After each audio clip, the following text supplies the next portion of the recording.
और डीपीएपी के चेयरमैन गुलाम नबी आजाद रामबन जिले के बानिहाल के खड़ी का दौरा उन्होंने किया और एक अवामी रैली से खिताब किया।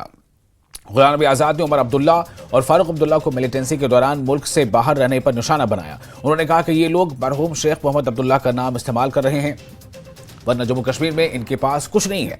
इन्होंने कहा कि इनकी सियासी दुकान सिर्फ शेख अब्दुल्ला के नाम पर चल रही है। इन्होंने इन्हें बदउनवान करार दिया। उन्होंने वक़ार रसूलवानी पर भी उनके गैर संजीदा बयान पर तनकीद की।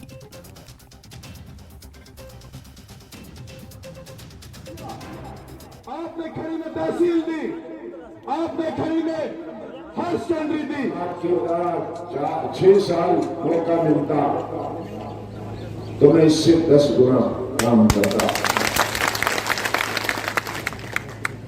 इसलिए उन सियासी पार्टियों की जो पीढ़ी दर पीढ़ी हुकूमत करते हैं और मरते लोगों के बच्चे,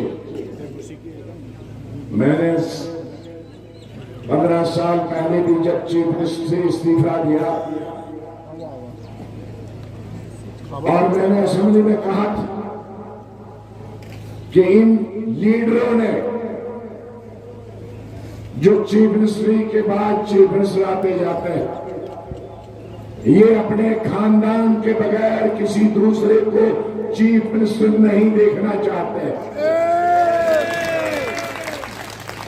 मुगल बादशाहों का राज गया, अंग्रेजों का राज गया, लेकिन 75 साल से खानदान का राज चल रहा।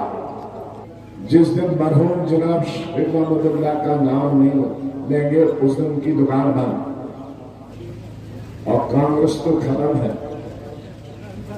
ये लड़का जो हमने निकाल के ये कहता है कि गुलाम नबी आजाद का चुनाव निशान बाल्टी नहीं है, डस्टबिन।